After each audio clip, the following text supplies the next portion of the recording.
Can you see that the dawn's early light was so proudly we had the twilight's last gleaming, whose broad stripes had bright stars through the perilous fight. O'er the ramparts we watched were so gallantly streaming, and rugged the monster's stream pulled through the night. Then our flag was still dead. Oh, sailors that star-spangled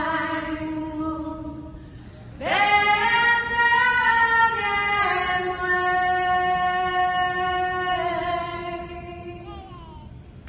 For the land of the free and the home of the brave.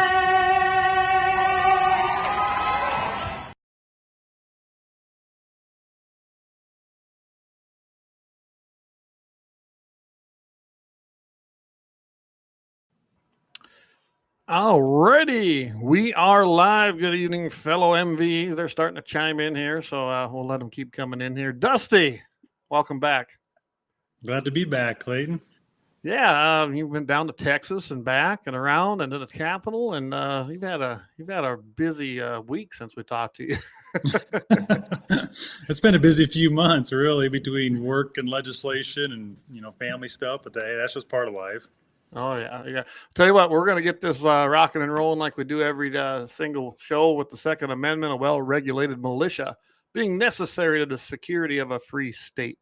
The right of the people to keep and bear arms shall not be infringed. It's like our good friend Governor Armstrong. He always says them commas are important in those 27 words, and we did a whole thing on that. So later on, guys, I got a number hooked up.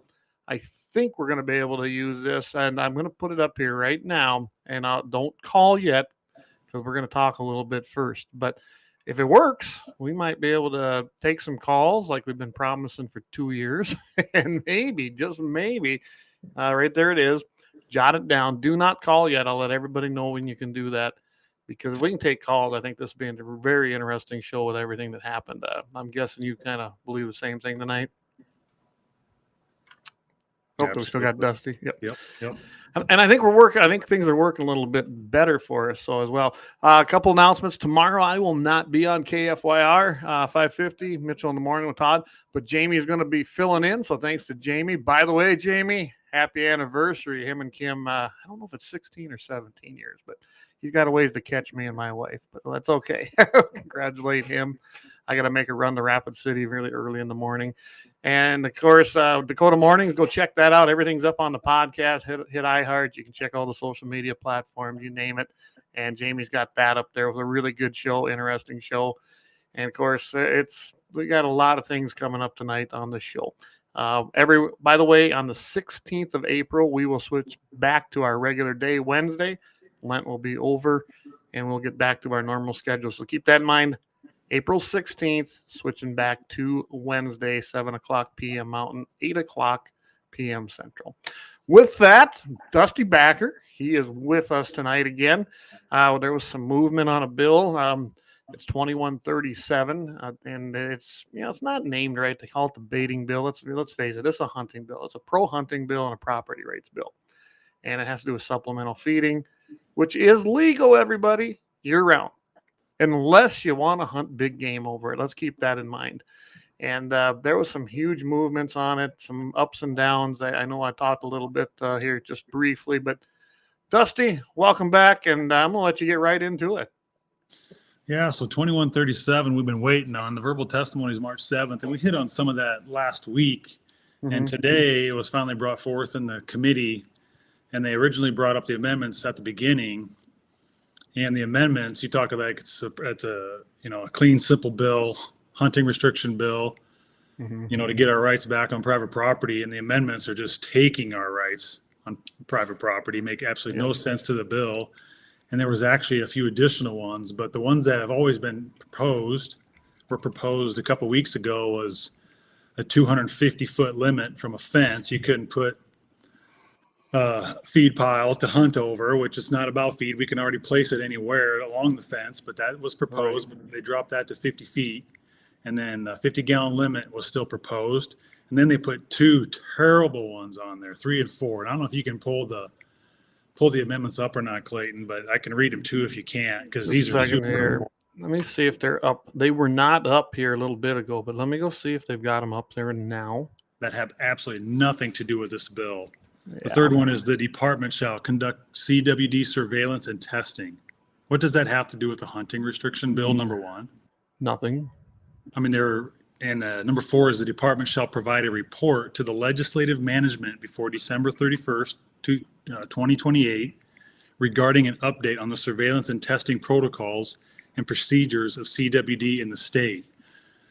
And we got to hit on these because these are detrimental, Clayton, because the Game and Fish can already test. They're already doing surveillance and monitoring, and now they're scheming something behind the scenes with these amendments and putting them in our bill. It's got nothing to do with our bill. Right. Make it law for 4 years where they have to test. And basically, it's a gag order on the people of North Dakota, Clayton. That's why I'm so disturbed on these amendments, because we can't bring forth 4 bills the next 4 years, and Game and Fish are forced to test because they have to give this report in 4 years. Well, and if you look at the original bill that you guys got pushed out of the Senate, which was a good, clean bill, the only thing that changed on it was the expiration date, and that was Section 2, line 10. This act is effective through July 31st, 2029, and after that date is ineffective. So, that was your guys', as far as I'm kind of, compromise to get it out there, do what we can see, till the next session, essentially. What, 2 sessions, right? 2 sessions. Yep. And I thought that was workable because you'll have a lot of data by then, and we'll see exactly who's right. I already know who's right, but you know how this goes in the public opinion. But yeah, when I'm looking at these other amendments now, I mean, I know why they came out with the 250 foot. This is how legislators and politicians who don't give a damn about the people they represent or the people that come to these meetings, they put out 250 thinking, okay, we know we're not going to get that. There's going to be an uproar. I mean, I played this game a long time with gun laws when we're trying to push something through. So what they did was then they reduced that to 50 because they think it's a game. They think it's a game of chess, and they're going to, okay, well, we'll knock 200 foot off, then they'll be happy. No. Property rights, just like gun rights, as far as I'm concerned, they're not up for compromise. They're not up for discussion. And that's what these people don't get. So I get why they did that, because I figured they're going to leave it in there, right? You really got me interested in this since we last talked. So I've been going through it a little bit. That's great. 50 gallons. Really? Why not 10? I'm looking right here at a bill that come out of Washington State, which I don't know if you read that. I know I sent you a link, but it's kind of, in the last 2-minute warning. Yep. But I mean, when you look at this, that was 8 months after a detection, tested positive. But by the way, I found out that deer out there again didn't die of CWD. A hunter shot it and turned it in. But one of theirs, I think, I gotta remember. I know I read it in here. I want to say theirs is 10 gallons. So they're all over the place. I think you're right. And that's the thing, though. The agencies have been wanting to ban feeding for, forever. I mean, they've turned the conservation model was about feeding 20, 30 years ago to say, that's what brought all these animals back in the harsh winters. And now they're slowly, we call it the nudge effect. They're slowly getting away from the original conservation model and saying how it's detrimental to our herd. And it's not. And it's not. Today when I was out there, I was checking cows. We're calving now. And I mean, I'm watching the deer roll through. And my whitetails died of VHD around here. I mean, there's still some here, but they've been devastated. They really have. This year wasn't as bad, but 3 years ago they knocked out all my great whitetails. Yep. I mean, I was doing 150 to 170 class bucks all the time on this place. And they're not there right now. We got the genetics still if they can make it. But now the mule deer have moved in. So I'm watching these deer come through. I did a little grinding, and I here the other day, and I see they hit the little ground feed pile. So now, if I would have decided that, let's say it's during deer season, and that same little pile's out there, it's on my private property, it's in my boundaries, obviously, and I want to harvest a doe, I'm illegal. Why is that? They're not dying, obviously. I got more mule deer around here than I've ever had. So you can't convince me that CWD and 3F2, which is where I live in Sioux County, is spreading rampantly because I don't find dead deer. I find whitetails that are obviously died from EHD, but I don't find the CWD. And the one that I thought might have didn't test positive. So I don't know. It doesn't surprise me, but follow the money. If you look at the dates when this stuff started really ramping up, it's when they started federally funding it. And if you remember the Great American Outdoors Act, when it went through, and now, unfortunately, that went through under Trump. He was all for it, too. There were a lot of different things in it. It funded a ton of CWD programs. And guess what? Now we have them. And they're finding ways to invent them. I mean, the government, that's how they always work, don't they? It's exactly how they work. Yet all the money they've had, the billions of dollars the last 60 years, and they still can't even prove it's contagious or a prion even exists. So what have they been testing the last 30, 40 years? And now in our bill, they're trying to save the game and fish because we have crushed them when it comes to the CWD narrative. But now these amendments 3 and 4, literally, they're forcing the game and fish to test now so they can, who knows what they come up with. They want to make this law. Yes, that means the people, once the federal money ends, because originally the North Dakota Game and Fish had 5 CWD meetings across the state. And I think we talked about that last week. Yep, that was in 2022. While their surveillance and management CWD plan, and they put out the pamphlet and everything, was from 23 to 27. Well, this takes them right up to 2029. So it extends their testing and forces them to test to find more detections so they can have more data when this bill is up in 4 years. Yeah, and that's what people are going to, and the people are going to pay for it because the federal funds are going to end. And I had this discussion after last week with a couple people, actually up there at our shoot, and they go, "What do we do? What do we do?" And I said, if I was you, even if you harvest a deer in a CWD unit, don't turn it in. To hell with them. And I could never understand why they're so interested in science. I don't know one single scientific test that allows you to take contaminated heads, potential contaminated heads, throw them in a bin for I don't know how many days they sit in there, and let them mix, and then expect a good result. That is the worst way to run anything, plain and simple. I've done a lot of this kind of stuff in the past, my past life, you'd say. That ain't how you conduct scientific experiments. And what was the control? There ain't one. Right. There's always a control, and there isn't one because they, like you've said so many times, they cannot identify the prion, I believe they call it, right? Prion or prion, yeah. Prion. They can't identify that. So, I mean, in a normal scientific setting, you would take the cause of that disease that they supposedly have identified, and then you potentially infect the cells of a healthy host, and then you use that as part of your control. Of course, then you expose them in other ways with a healthy subject. They're not doing any of this. They're just collecting dead heads that hunters turn in, supposedly testing them for positivity. Gee, where'd we hear that? 2020. Right. And then all of a sudden saying we have this rampant epidemic. I don't believe it. To me, it's all it's bullshit. It's a total scam, Clayton. You're right. And because we've done even more open records requests, and we just went through some information. So we have all the results from there's seven clinical deer in the state of North Dakota. Because my question to the Game and Fish was, has a deer ever died in North Dakota that's actually had a TSE, a transmissible spongiform encephalopathy, because that's what they claim CWD is. So like a spongy brain, holes in the myelin sheath. And there's been one in the state of North Dakota out of 50,000 deer. There's been one. One out of 50,000. Wow. 50,000. And this is what we're worried about. This is what we're concerned about. This is not about CWD. Like you said, it's about the money. It's not about, I mean, it's not about CW whatsoever. They just keep pushing the narrative. And now in legislation with our bill, they're trying to hijack that too and get personal agendas on the bill. And now they just want to just slap us in the face with 3 and 4 and give the game and fish even more control and more power and push the CW agenda even longer. And the people got to pay. We got to pay for it too. Yeah, when I saw these on here, 3 and 4, I was like, really? Wow. And I imagine this is being pushed by Porter through Game. I'm guessing Game and Fish is pressuring him. He's always been the guy that's our opponent on anything. You and I haven't worked together legislatively, but when we come up against private property rights or anything hunting related, Porter is always taking marching orders from Jeb and the crew at Game and Fish. And I imagine it's no different here. Well, go back to the money bill, with all the license fees. Oh, yeah, that passed today, right? Porter was supported that too, a sponsor of that. Yeah, I was listening to the report on the fees because it hit the news circuit today, and are you kidding me?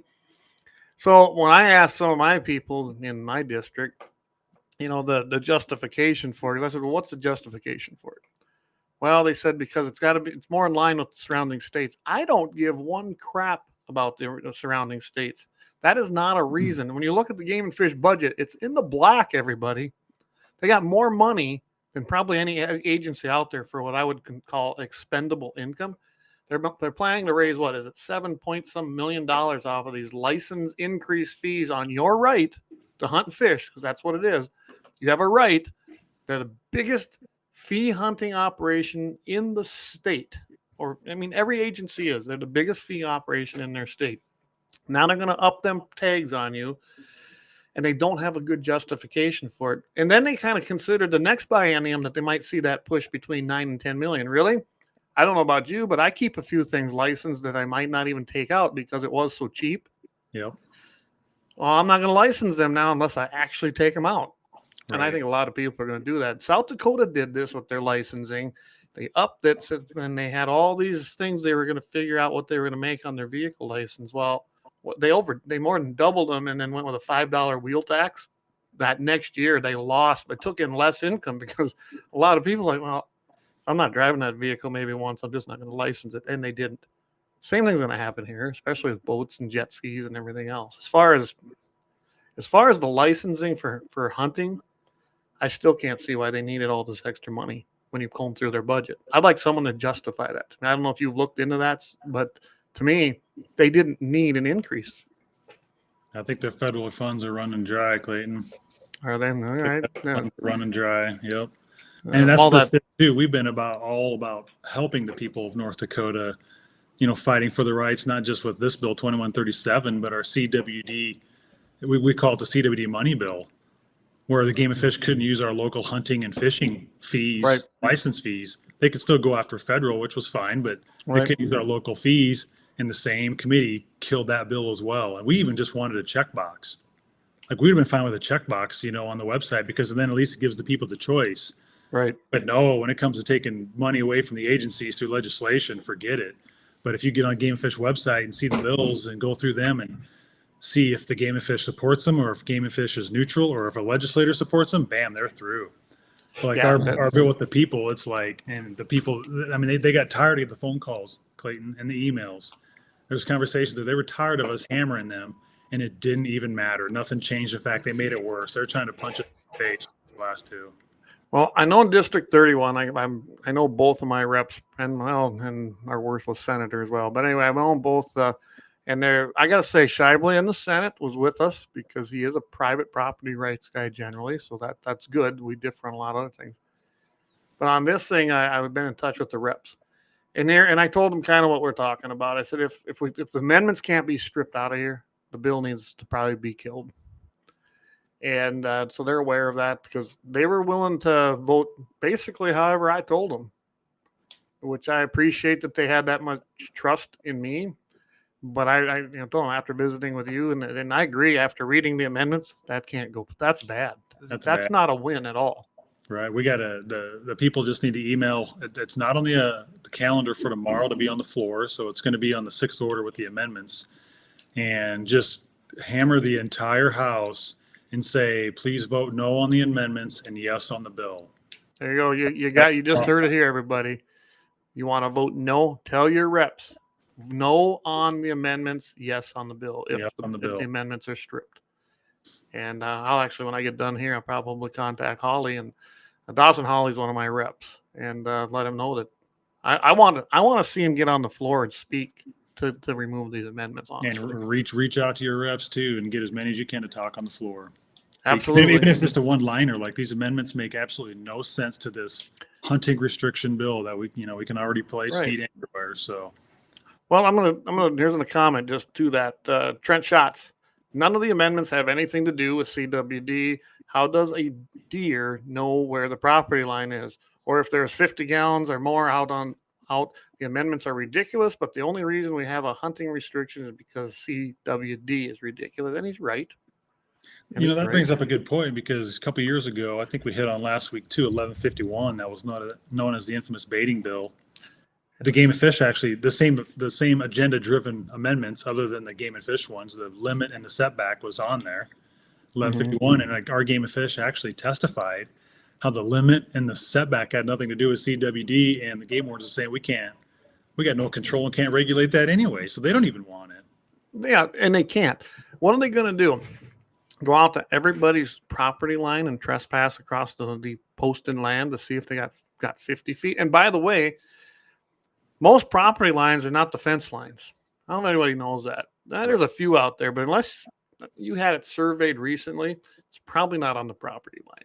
So now, do we have to get a surveyor out there every time they want to write a ticket? Right. There's a lot of gray areas with those amendments. I mean, now, so half the state's not restricted. Now half the state's restricted on private property. I mean, it's just. Right. And this is where they go so wrong. They really do. I'm going to put this map up here that you sent me. So right there's your restricted areas, right? And there's your non-restricted areas. Now, that's just dumb anyway.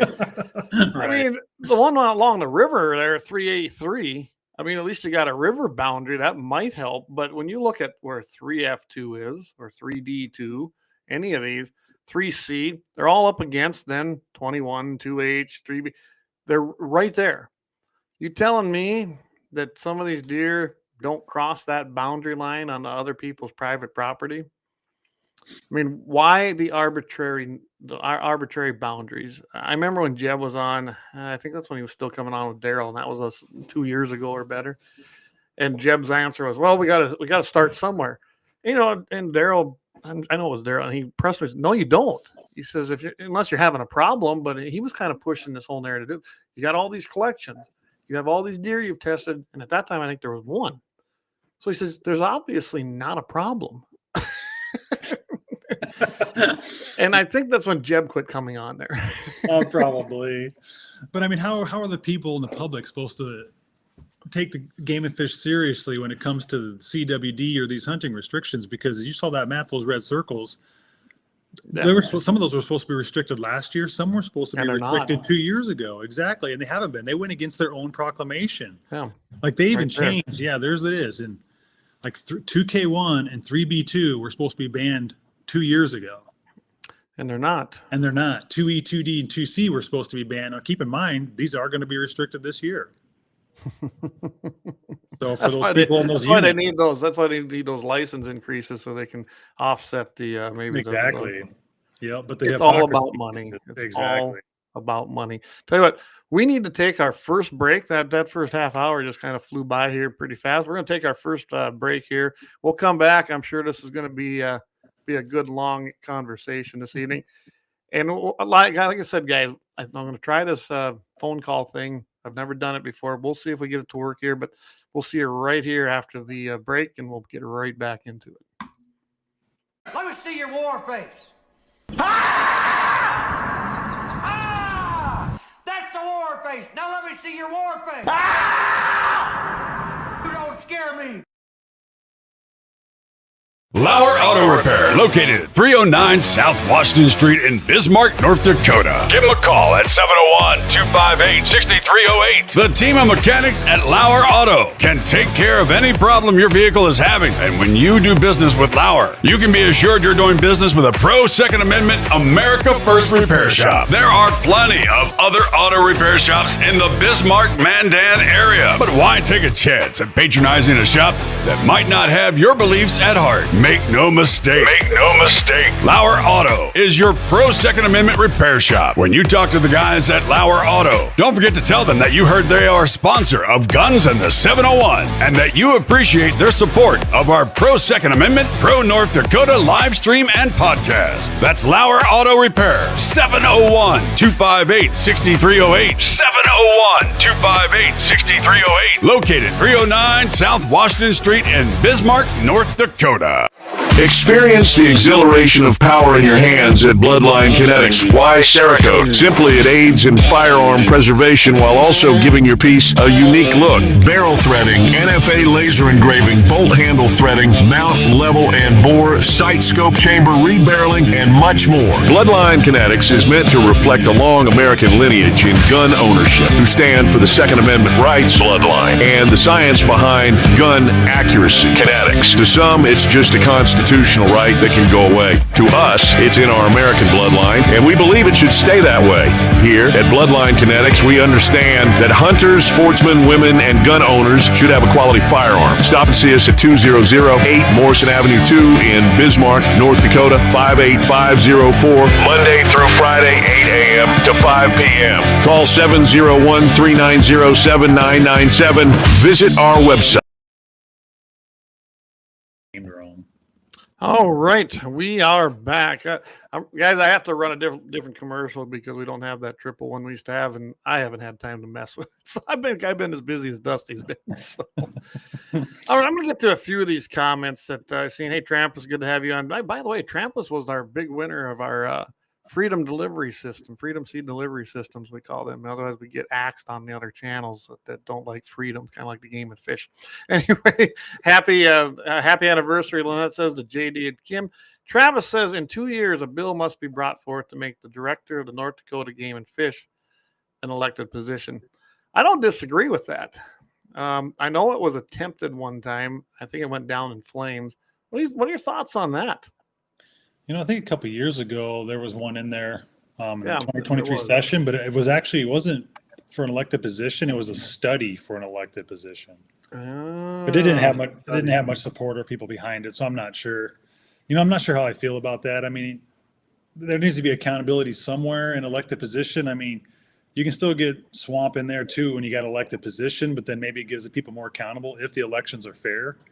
I just have mixed feelings on it, Clayton. You know, I think it's a good idea and concept. You know, South Dakota to the south of us, they've got what they call a Game and Fish Commission. And you've got hunters, property owners, and there are bureaucrats on there as well.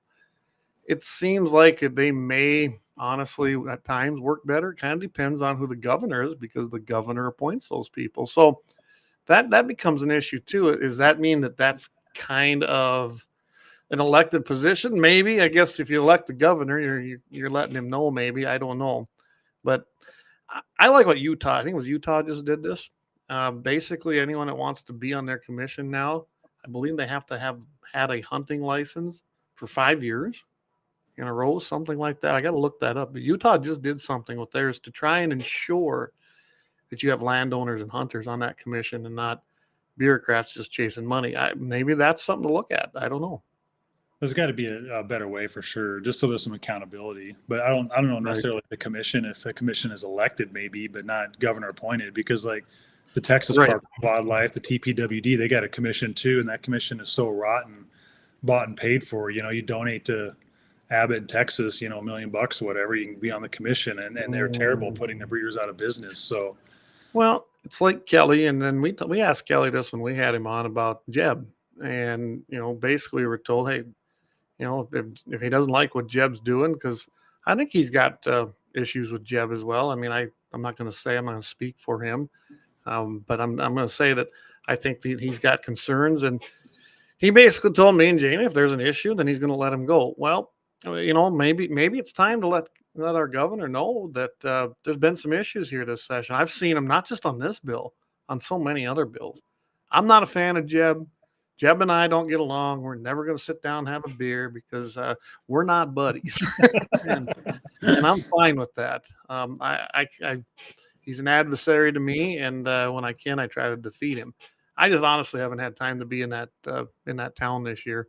It just wasn't in the cards for me. But who knows? My boys, one's graduating this year, the other one will be close. So maybe in 2 years, I'll have a little more time to be up there. That's what I'm hoping for anyway. I was pretty active here in 19 and 21.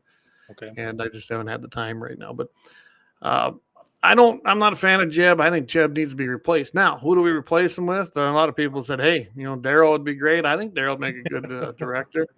And I've actually had people tell me, why don't you be the director? And here's what I'm kind of thinking on that whole thing. I think somebody out of the system is the guy to put in there as a director. And then he can surround himself with the people he needs in there and trusts. Find the guys that really use real science. They really want to work for the people. They really want to manage the herds and they're as well as they can. To me, that's always been, we as humans don't manage anything when it comes to wildlife. The good Lord will take care of that on his own, whether we want him to or not. Right. And that's why I always get a care. But maybe you create conditions that are, void of influential money from different things and actually do sound management or have management practices that coincide with private property owners and conservation within the land, not the crazy stuff they come out with, but there is a good balance. We do it here. I mean, why wouldn't I want to conserve my resources as a landowner? Landowners are the best at what they do because they got to live on that land. And you don't hardly see any of that kind of cooperation right now. No, and I can't imagine if actually the director of the Game and Fish would work with the sportsmen and the landowners of North Dakota instead of your backcountry hunters and anglers and the Wildlife Federation and these groups, the majority of its out-of-state policy being pushed in North Dakota. That's who they're dealing with all the time. I mean, the agency could be hands down one of the best agencies in the nation if they would literally work with the stewards of the land, which is the sportsmen and landowners. Well, and I think we kind of hinged on this last week. What is it? Over 91% of all land in North Dakota, and that number, it varies. Well, let's just say 90% is privately owned. If you don't have the support of landowners, if you're game and fish, you have a problem, a big problem. You're going to have a hard time filling tags because, I see stuff like what I saw here when the antelope thing was going through, and it looks like that's going to sail through again. And they're basically going to put us in a lottery for antelope, for the gratis tag. Well, I can tell you right now, I will lock this baby up again, like I did on the private property rights issue in 2019. And it did forge a little change, not the one we wanted, but they found out just how powerful we are in Western North Dakota. Without our land access, they don't have a management program. They just don't. Exactly. And sadly, the Backcountry Hunters and Anglers, a public land organization, brought that bill. And majority of your landowners, Clayton, probably don't even know that. But once they find out, they're probably going to lock up their land as well. Oh, yeah. To the public. Oh, yeah. And I hate to see that. And I don't advocate for that. But at the same time, I don't blame the landowners and anything either for locking it up because that's all you have left. And the people in the cities need to wake up and realize that you need to get involved with landowners and stuff and get permission. Absolutely. Relationships are everything. It just, coming from South Dakota originally up to North Dakota, it just blew my mind that I have to put a sign on my land to keep people off of it. That was such a foreign idea to me. In South Dakota, you get caught on land with, it don't matter if there's a sign there or not. It's all posted, as it should be. It's private property. It's private property. And I was like, really? I got to put a sign up to keep people off of our land? What the hell? And like I said, that was a very foreign idea to me. Well, and if you look at that right back there, that bumper sticker, that's one of them, was the North Dakota lockout. I'm the guy that was behind that. There's no doubt about it. I make no apologies for it. And it worked to a degree. I guess it did not come out the way we were 4 votes short of what we wanted out of that in 2019. But we used that in South Dakota too, because we had the open fields doctrine down there. Yep. And that's when all of Western South Dakota, I mean, there was nowhere to hunt unless you knew somebody. or had your own land. And that can happen again up here in North Dakota. Really easy. They really can. They gotta have landowners be part of any discussion. And we're the last people to find out. They don't even want us on these. When they do a study, they'll invite specific landowners who really, they're not with us. They're really not. Right. They're with the game and fish. They're with the game and fish, and they're with a predetermined outcome then in the study, which is not the way to go about that.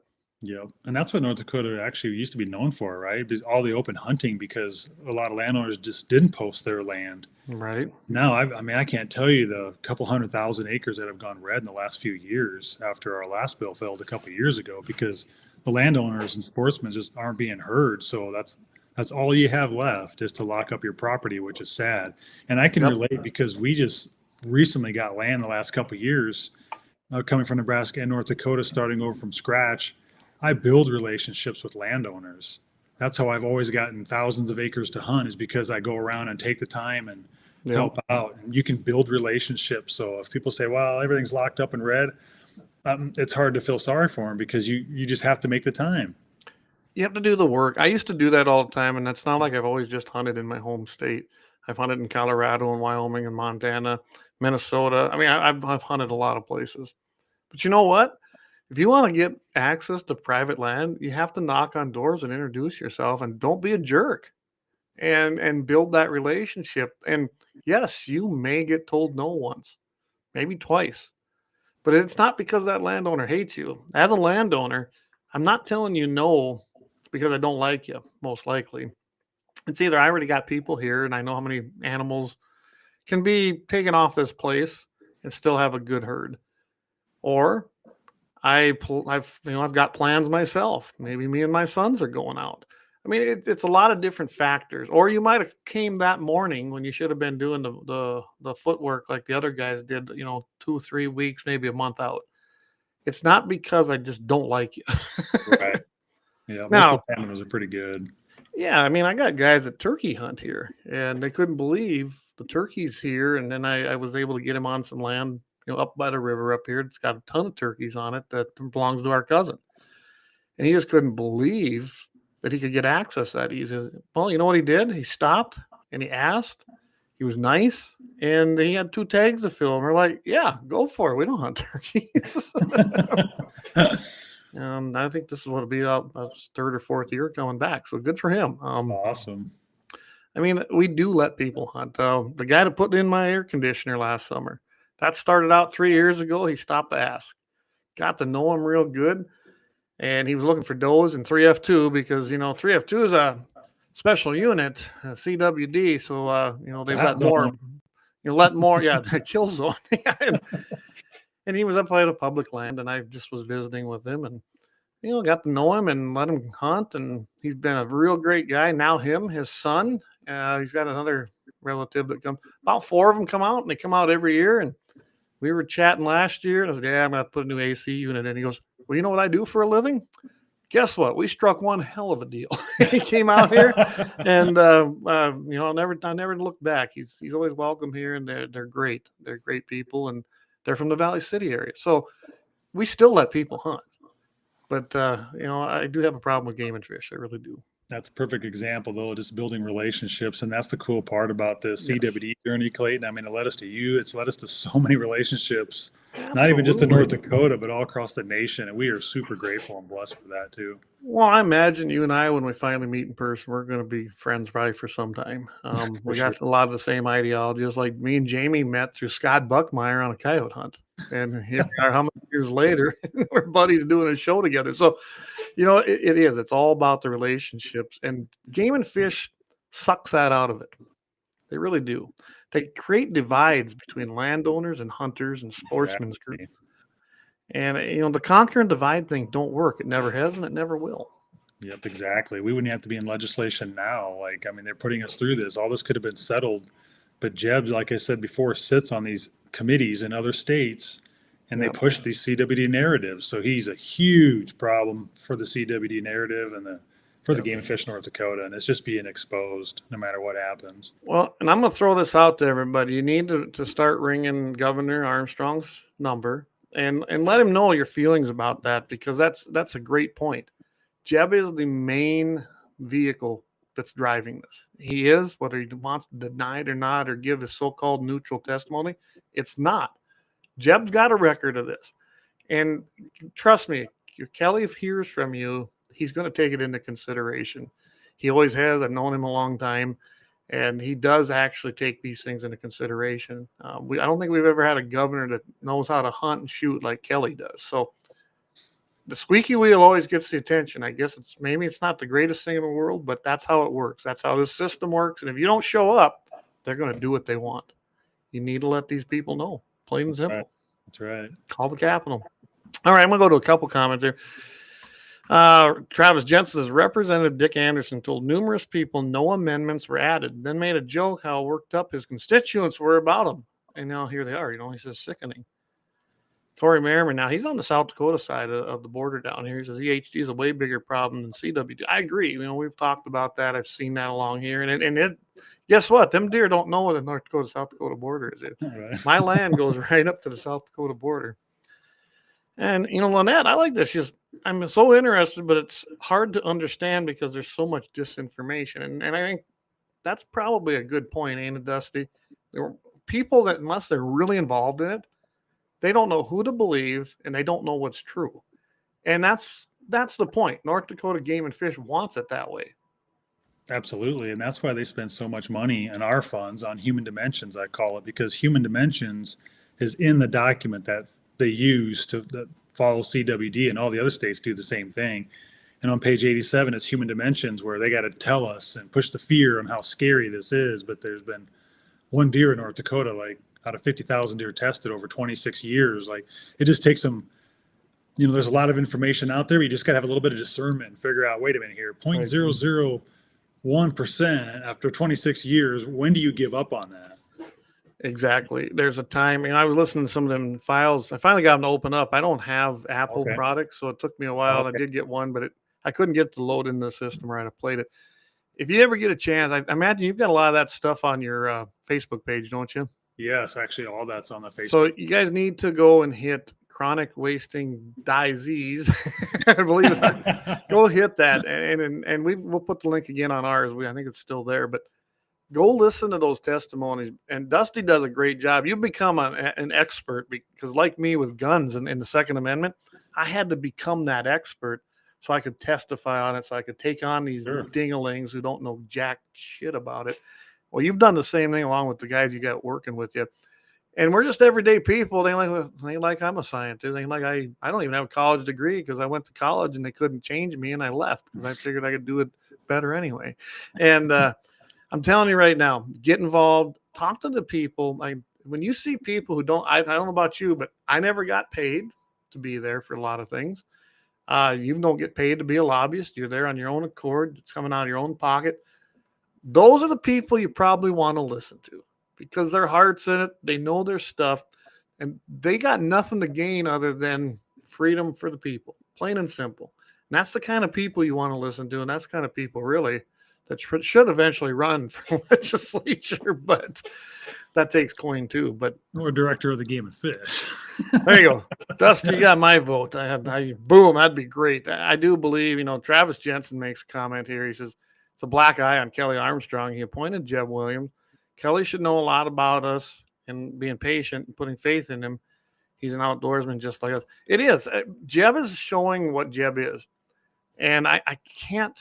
I haven't had a chance to visit with Kelly on this, but I would love to, get together and have coffee with him again. Maybe me and Jamie can make that happen, or even get him on here, because I think Kelly needs to hear it. And, maybe he does know. I look at it like this. I don't know every inner working of a politician in that position. What do they know? What don't they know?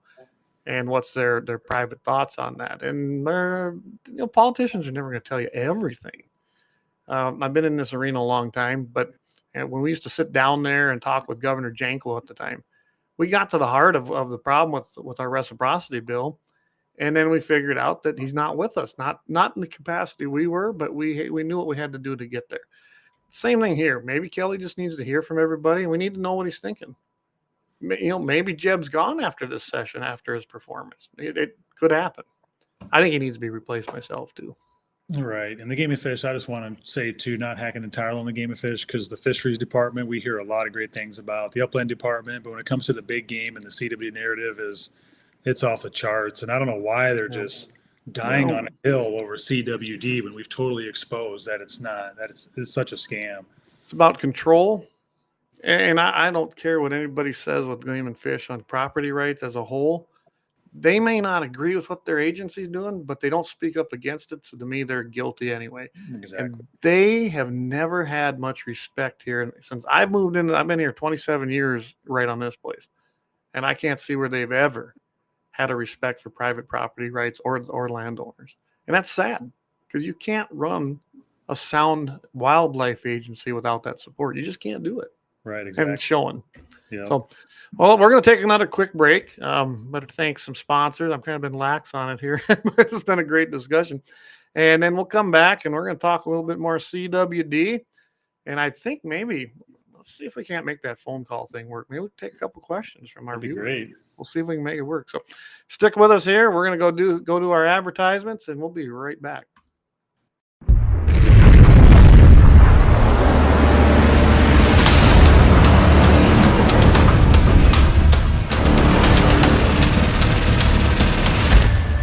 Lauer Auto Repair, located at 309 South Washington Street in Bismarck, North Dakota. Give them a call at 701-258-6308. The team of mechanics at Lauer Auto can take care of any problem your vehicle is having. And when you do business with Lauer, you can be assured you're doing business with a pro Second Amendment America First repair shop. There are plenty of other auto repair shops in the Bismarck-Mandan area. But why take a chance at patronizing a shop that might not have your beliefs at heart? Make no mistake. Make no mistake. Lauer Auto is your pro Second Amendment repair shop. When you talk to the guys at Lauer Auto, don't forget to tell them that you heard they are a sponsor of Guns and the 701 and that you appreciate their support of our pro Second Amendment, pro North Dakota live stream and podcast. That's Lauer Auto Repair, 701-258-6308.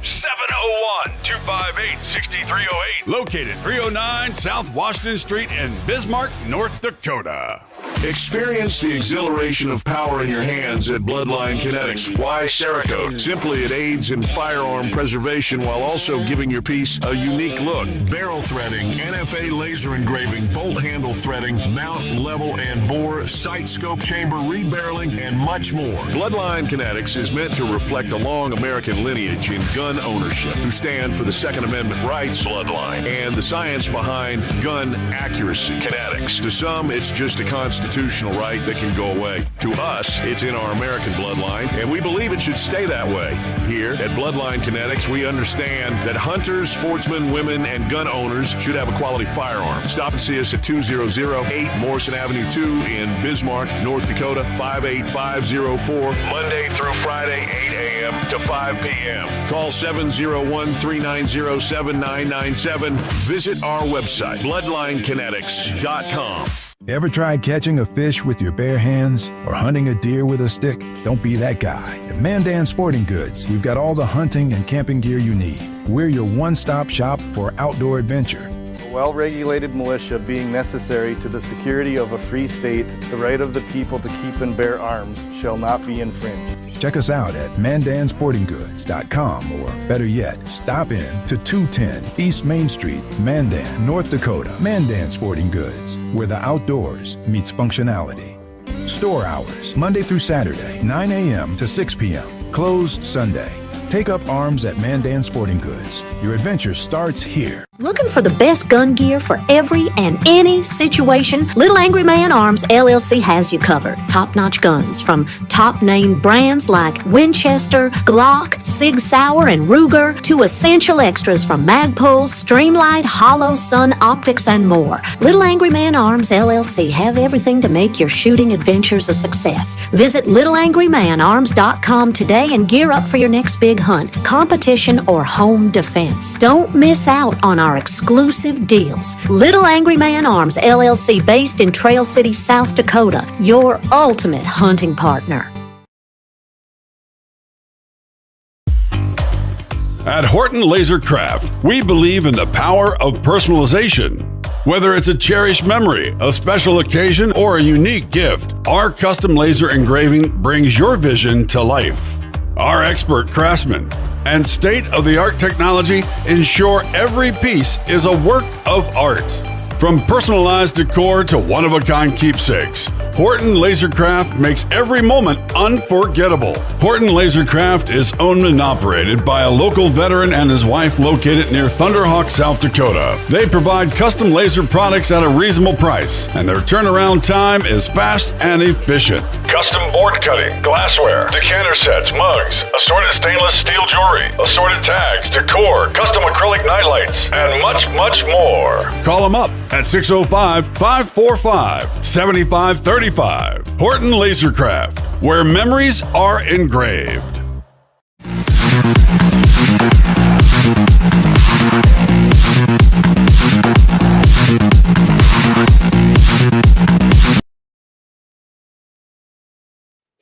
All right, welcome back. The guest tonight, we have Dusty Backer here. He's been a little bit involved in the CWD thing and our hunting rights. So I'm going to throw this up here, Dusty. These are the amendments. I went and grabbed them off your website. Perfect. So this is what he was talking about. We got a 50-gallon feed limit per location, 50-foot setback now, a feed on property used for animal agriculture. So that's interesting. I like the wording of that. So fenced pastures, but I could see that being taken out of context very easily, couldn't you? That whole animal agriculture. It's just more gray area. Yes. North Dakota Game and Fish provide a report before December 31st of 2028 of surveillance and testing. And I like how you got, he says, how did it get hijacked? How did it get twisted with more restrictions? And I can tell you, I think we all know the answer to that. Certain legislators, Game and Fish, they have them in their pocket. And like Lynette talked about, misinformation, and there's a ton of it. There is a propaganda thing.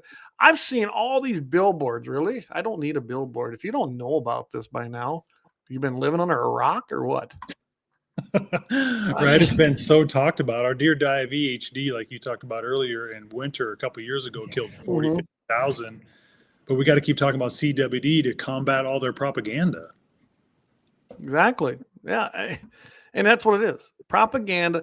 I hate this is what bothers me about government or governmental agencies. They do something, they take our money to do it, whether it's through fees, licenses, or just budgets that they get granted, and then use it to spit in our face and tell us that we're idiots. I mean, I tried to tell this to Jeb one time. I said, Jeb, when you get up there and tell me I don't understand, I said, you're essentially saying I'm an idiot and I don't understand anything. I can't read nothing. I'm illiterate. Well, then what I'm saying is, yeah, it is, because I'm pretty damn intelligent, really. And I'm telling you, when you say that to people, you think you're the authoritarian. I said, what makes you so great? I said, just because you might have a college education? I said, I don't mean dick to me. Exactly. And then he goes, so you have no respect for college education? I said, none. It's been there, done that. None. I said, I've been running cattle for over 27, 28 years here. I said, trust me, I know about animal disease, how to treat it, what works, what kills them, what doesn't kill them, what to feed them. And I told him flat out, I said, minerals and supplements are a big part of our operation here. Experts means experience, Clayton. There you go. Experience with livestock. Like our does are going to have, fawns here in another couple months. You know the nutrients that takes out of that doe to have a healthy nutrient. I mean, it's tremendous. It's criminal not to help feed wildlife in the wintertime, especially the hard winters. Yeah. And I'm not saying, again, like a bag of corn or a truckload of corn. You need to start early summer and feed them continually through all the spring. Oh, yeah. Basically 365, and you're going to have one healthy herd and keep them alive. You put out really you can have and ask any of these guys, especially Texas. Texas probably has the most data because of their deer farming down there. And the amount of minerals and the mineral programs they got are just phenomenal. People could learn a lot. Granted, it's a different environment. It's different nutrients and minerals. But the basic concept doesn't change, that there are certain minerals needed at certain times of the year for a good, sound, healthy, productive animal. And we're no different. I don't know about you, but my wife, we've had 2 kids. We had certain things she had to do while she was carrying them 2 children of ours, so that her body wouldn't get depleted of certain minerals. Or if she didn't do it, she risked being unhealthy, maybe having bone mass loss, different, calcium deficient. There's so much that gets taken out of the body that you got to replace it or supplement. You just have to. The body needs, Dr. Wallach proved this, the body needs 90 essential nutrients, 60 minerals, 16 vitamins, 12 amino acids, and 3 fatty acids. And for every nutrient, there's 10 different diseases. So you can have up to 900 diseases. And this is his book that's in the Smithsonian Institute. He proved this, how the mineral deficiencies, other than toxins, it's nutrient deficiencies is why people are getting sick and dying. It's toxin that it kills cells. If you don't have the nutrients, they're going to have a deficiency. Well, yeah. And, I'm learning about that myself because I made a commitment to lose weight, and I've done pretty good. I went from like 238 to 217, 216, and I did that. Lowered cholesterol, lowered blood pressure, all with change in diet, eating different foods, especially different arrangements of foods, learning what those vitamins, and I'm no expert yet. I'm just dipping my toe into this, but I feel better. I imagine, first of all, you're drinking pop, get rid of it. Get rid of it. But I mean, it's no different for a human than it is for an animal. And I think I was one of the testimonies that I finally got to work when I was, able. I think you mentioned that exact book, if I remember right. Am I correct that you were actually? Yep, I actually have. Yep, we have the book, and it's the one that's in the Smithsonian Institute. You can find a few of them for maybe $1,500 used, and ours is a used book, but it was worth $25,000 brand new. But it's in the Smithsonian Institute as a national treasure because Dr. Wallach proved there were 17,500 autopsies with an electron microscope and millions of chemistries in this book, and not once is there a mention of a prion. Dr. Wallach's never ever seen one in this book. Every animal and every human being dying of natural causes is dying of nutrient deficiencies. And it's in the Smithsonian, it's a national treasure. And Dr. Wallach, he has sued the FDA 9 times, and he beat the FDA 9 times. He proved that SIDS, sudden infant death syndrome, was a selenium deficiency in 2013. He took the FDA to court and sued him, and the FDA actually came back and kept suing Dr. Wallach. And after $1 million, they finally gave up and said, "All right, doc, what do you want?" Because they were the pharmaceutical, medical industry was blaming that these babies were dying because the parents were. They're blaming the parents for blaming the parents, correct? When actually they were having heart attacks. Dr. Wallach did 1,700 autopsies in Qishan, China, on all these little kids, and they were all dying of heart attacks. Their parents weren't sleeping on the kids, and it was a selenium deficiency. And he's got some for fatty acids. That's why he can make the claim that fatty acids help heart disease. I mean, he can say that cystic fibrosis and muscular dystrophy were thought to be these terrible genetic birth defects of kids. Well, he sued the FDA again for those, and again, there were nutrient deficiencies because he could give monkeys the disease and he could reverse the disease, and he proved it in court because under the microscope, muscle's muscle. It doesn't matter if you're a human being or an animal. So the same thing with CWD. It's no different than like Alzheimer's, dementia, CJD. A neurodegenerative disease is a neurodegenerative disease. It's just a myelin degrading, whether it's in the brain or the spinal cord or the myelin that wraps your peripheral nerves could deteriorate too, and then you're going to have some kind of symptoms because nothing is done by a test. All the diseases are the neurodegenerative diseases are just symptoms. Symptoms, yeah, and that's all they treat as symptoms, and you don't get better. Right. Yep. And they do that with a lot of diseases. They're looking in the wrong place, right? Dr. Wallach, he's reversed over 600, 900 different diseases. He's reversed these neurodegenerative diseases by the hundreds. Yeah. Well, it's just like, Alzheimer's or dementia. I've had 2 family members have it. And I couldn't convince either of them because they're just ingrained that the modern medical world's correct and we're all wrong. But, I know for a fact that hyperbaric chambers have helped them patients. It's proven. It's been done. I mean, there's even been patients who are non-communicative, walk out of the ward of the unit, of the dementia unit, and they were actually communicating with the people. They were just because I think part of it is I call it big box medicine. I hate to see all these big hospitals buying up all these little hospitals, and let's just face it, they're not really there to treat us and help us. They're there to we're their cash cow, keep us just healthy enough to keep functioning, but keep coming back and sell drugs to you. Plain and simple. Exactly. Well, even Dr. Wallach, believe it or not, he had all 50 states attorney generals come after him and sue him for making claims on Alzheimer's. Well, guess what? 48 states dropped it. I think it was Arizona and Michigan didn't drop it. Well, they ended up having to pay Dr. Wallach's attorney fees. And why don't you hear about Dr. Wallach? Because he's been blacklisted. He cured cystic fibrosis and muscular dystrophy and took it to Jerry Lewis, because Jerry Lewis ran the Muscular Dystrophy Foundation, and they fired Jerry Lewis and that's why he got fired. Took a gag order on him and sent him on a cruise. Wow. I mean, it's so criminal. It's unbelievable. And they proved it in the 1970s. They got rid of Alzheimer's in cattle through high doses of nutrients. Imagine that, right? Imagine that. Imagine that. And you were talking about the hyperbaric chamber. We have trillions of cells in our body. It doesn't matter if it's like a liver cell or a skin cell, or let's just say it's a myelin cell, the myelin, that makes the myelin sheath, the myelin cell.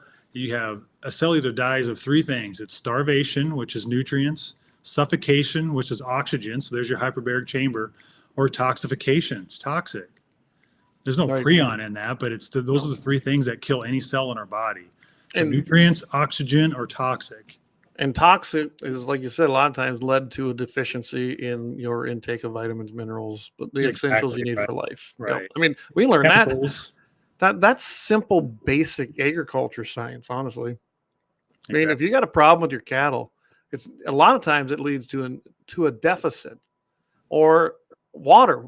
Water is the essential ingredient of life, that and oxygen, right? If you don't have ample water, guess what your animal's lacking in their body? They're dehydrated. Their cells get dehydrated at molecular levels. That's tough. I mean, that one you got to watch out. You should never, ever let them get that bad. You better be checking them more than that. But I know people have had problems, and it was a simple fact that the water was no good. It had things probably in it as well, and they weren't drinking, and they were dehydrated. Yeah, that's not a hard thing to solve. Get more water, get better water. Yeah. Right. Well, we could go on and on and on. I mean, this is getting kind of deep, but Dr. It is. Yeah. So many animals in the zoos. Like, he saved the bears. Every bear in the world was dying of liver cancer, like in its 20s. And he found out because they were feeding them peanuts. Well, peanuts carry that mold that's called aflatoxin. Yes. And they were dying of liver cancer. So he fixed the bears. He's fixed the dolphins. He did all these autopsies, and not just on the animals, but he did autopsies on 3,000 human beings within 5 miles of the zoos. That's in this book in the Smithsonian for comparison. And the humans were dying of just the same nutrient deficiencies as the animals were in the zoos. Like, he's proved this. That's why it's a national treasure. It's why you don't hear about Dr. Wallach, but the guy's just saved humanity and saved the animals. Imagine RFK Jr. probably has that book. He doesn't. He needs it, because Dr. Wallach is RFK on steroids. Dr. Wallach's been there and done it. So, all right. Well, I'll tell you what. I want to try something here. I've never done this, so you're going to be my guinea pig. All right. I got the number up there, so I don't know how it'll work. I imagine one person will get through, and then we'll have to. It's brand new to me. So if you want to call or try 605-524-5192 if you have a question for Dusty or myself. First time we've tried to take calls. I think I have it set up correct. I did a little test earlier today. So if you want to call, again, 605-524-5192, and we'll see how it works. Hopefully this will come in. It's supposed to ring into my system here. All right. We'll see if I learned something new. I thought I was done learning at 40, and boy, was I wrong. Here I am, almost 51, and I'm still learning things. So, all right. Well, some of the comments here, and I'm sorry, guys, I haven't been getting to them because we've been going over quite a few things here. Travis says, he goes, I wonder if Kelly Armstrong would do an outdoors town hall after the legislative session. No involvement from Game and Fish, just an old good town hall style gathering to hear what the average folk. I bet he would do that, Travis. In fact, me and Jamie will have to ask him about that. We'd be happy to host that. We can do it in Bismarck, do in person, but we could also use our streaming platform and stream it everywhere. So if we wanted people to be able to communicate with us in that format, I think that's a good idea, honestly. Yeah, that's a good idea. Kelly never, put it this way, he never runs from opposition or question, not since I've known him. Now, some people might have other things, but from my own experience, I've never had an issue getting a hold of or talking to Kelly, even before I knew him well. So, all right, Trent Schatz, hope I'm pronouncing that right. Landowners that actually care about wildlife and feed them to get through harsh winters are being attacked with the amendment, especially the ones that have 300 plus herds up on their feed yards with many deer. 50 gallons wouldn't last 10 minutes. That's right. And then move into their feed yards and wreck more of their feed. Right now, they can place any amount at any location and keep them deer and elk out of their haystacks and feed yards. How can I fit a couple alfalfa bales in a 50-gallon container? So that's an interesting point on that amendment. Is that what that's going to do, Dusty? If they put that in there now, does that change what's already legal? So now they'll have to abide by this 50 gallons and 50 foot off a property line? You know, it would, because we don't have any of those regulations now. That's what this, right. They're just muddying the waters on this bill. But again, it's another gray area, right? So I can put 50 gallons here. So 5 yards over here, can I put another 50 gallons and another 50 gallons? Like, they can't regulate any of this. It's just so gray. And this bill, I can't say it enough to the viewers and listeners, Clayton. It is so simple. And all these amendments and CWD have nothing to do with the hunting restriction. Yeah, yeah, exactly. And like you said, how are they going to enforce it? I mean, I get to thinking about harvest when it comes up here this fall. I don't know about you, but nobody gets every morsel and every kernel, and there's probably more than 50 gallons on the ground sometimes if there's been an oopsie, because I've seen it happen. Generally, they don't clean it up. So you could have, 50 gallons or more of oats or corn or wheat, sunflowers. What are they going to do? Come around and then tell me that I was feeding deer out there because there's more than and then first my question would be like, what are you doing in my field? There's a sign right there going in that gate, and I'm sure they're going to claim their game and fish, so they're exempt. You know how that works too, right? Well, that's how we know their personal agendas, because they have nothing to do with the bill, right? And exactly. The game and fish can't regulate them and don't want them, and then yet game and fish somehow get more testing and stuff on here that they can already do, and then somebody wants that in law. Like, that is just awful. Yeah, it is. All right, Corey says the phone ain't working. Okay, well, Corey, thanks for giving that a try. I guess maybe I didn't get it done right, so we might have to work on that. So I thought I'd try it. I put it out there, and I apologize, everybody, because I was really hoping that was going to work tonight. Yeah, it'd be nice to get some phone calls, wouldn't it? It would. And I know I'm not going to get it fixed tonight. It was a little bit setting that up to begin with. And I called from it. I was able to make a call, and I called it from my cell phone, but evidently something's not working, and I can't tell you why. So, yeah, who knows? It's like one of them online things, because I had to feed it through the restream, so that's why I did it that way. But alrighty, well, tell you what, we're at about 10 after. Yeah, we got more time here. So, in your opinion, how do you think this is going to go? I mean, I'm sure what we need to do is make sure, like you said, call your representatives in your district. If you don't know who they are, go to the North Dakota legislature website. They're all there, every single one of them. And I think if you go to our website, I still have the link on there that goes to the place where you can see the bills and just click on them. Really, you should be able to find any rep that way, to tell you the truth, because it'll give you the sponsors. You click on that, and then it'll ask you if you want to see other ones. I've been on that.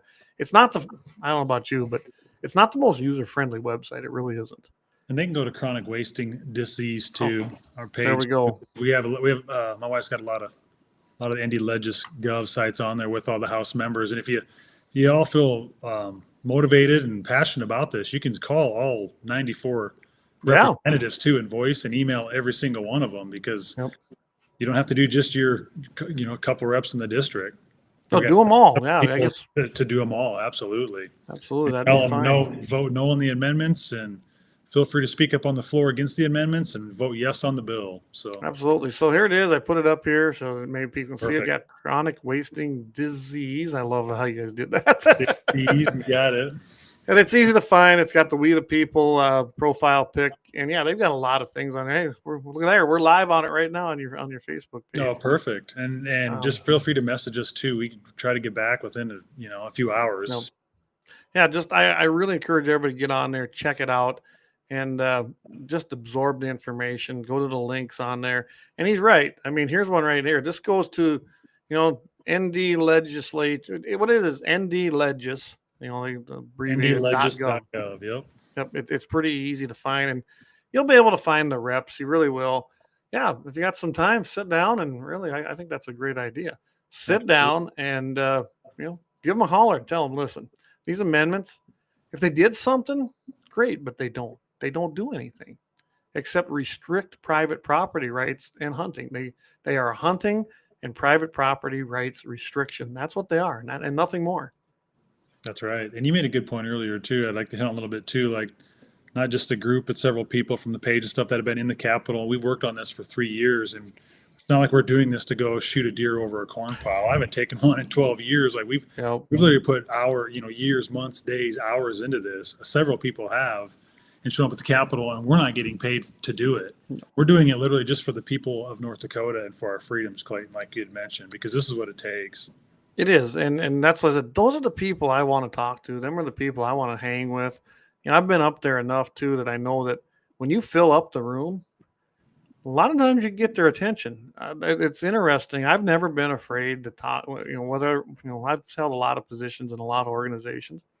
I got no issue with people calling me or talking to me. I guess if you're worried about that, maybe they shouldn't be in that position, right? Right. So I'm just going to throw some pictures up here that you sent, and I grab right there. That's you. Now, I don't know who the other two guys are, but that one guy looks very familiar in the middle. Yeah, he's that's Dwight Gross. Yep, he's in Oklahoma here in North Dakota, and then Jeremy Dinius. Okay, then here they are. There's the orange herd. There's the orange herd. Yep. And you guys had her filled up there, which was great to see. I've been in that room, by the way. And here's another great picture there, right down there in the that's in the bottom. I think it is the bottom floor, I guess. Bottom floor. Yep, right through security. Yep. And then of course I put this. We're talking about propaganda, and there it is. Right. Yeah, and it is. I love the deer head collection site. I mean, is there a dumber way to collect scientific information?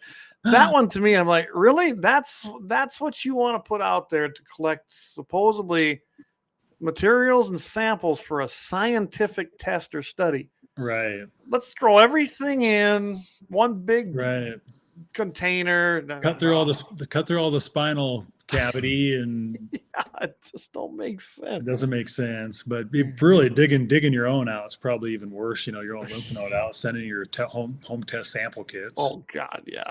There you are. I don't know which time that you were speaking, but I grabbed that one. And I believe this guy right here, isn't that Gabe Thompson? Yep. That's what I thought that was. Gabe and his boy Wyatt. Yep. All right. Yeah, I did recognize a few people. Yep. There's a bunch from the core group right there. Yep.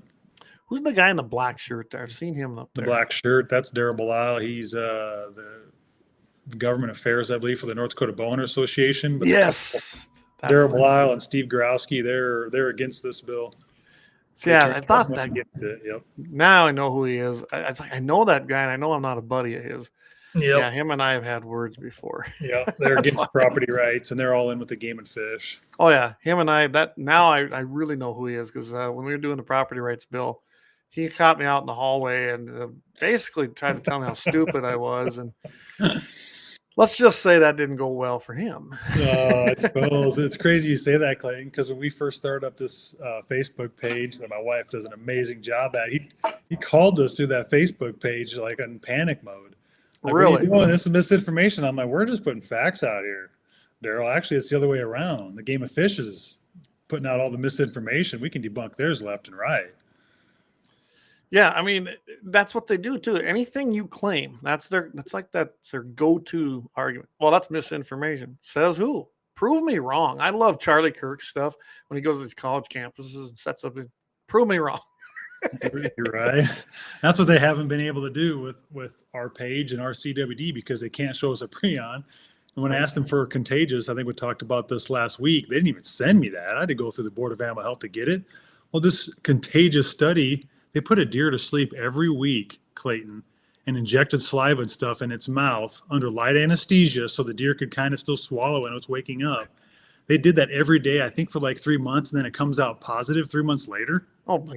By this test, and they did. And that's a scientific. Wow. That's their scientific Contagious. Like, that's how pathetic this is. That's unbelievable. That's all they have. Doug Wolf says, an educated man. Now I really hate him. I know that's from Tombstone. Yeah, I went to the one when this kind of started. I went up to Elgin and went to one of their public meetings and sat there and listened for a little bit. Of course, I didn't know much about it. So I started asking questions. When you start asking them questions that are logical and have merit, man, do they get aggressive. I don't know if they're still. I haven't been to.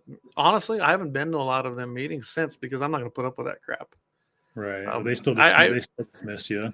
Yeah. I mean, I finally reminded that guy. I said, "Well, I said, correct me if I'm wrong, sir, but I said, if I remember, I pay your goddamn freaking wage." I said, maybe you ought to listen to the people a little bit because we're your employer. I said, I'm sick and tired of you calling me a dumbass, essentially.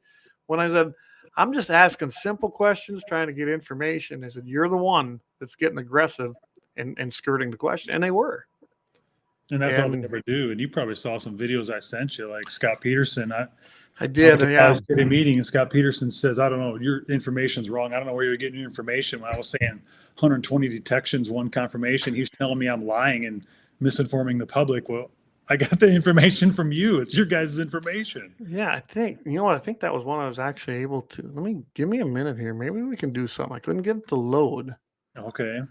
I kept telling me, I don't know where you get information, so I shouldn't interrupt it. I'm like, information is your information, Scott. Like, basically, he's trying to call me a liar to the public. Yeah, and that's what they do. They call you a liar. They tell everybody you're an idiot. I mean, when they do stuff like that, you're telling me I'm stupid, ignorant, and I'm a liar, and I don't take to that very good. Well, they truly believe that's what we are, Clayton. They truly they do. They really do. They really do. So we're gonna try it. Let's see if this will work. Did it come up here? Yeah, one came up. Yeah, with Bill Haas in there. Is that the guy?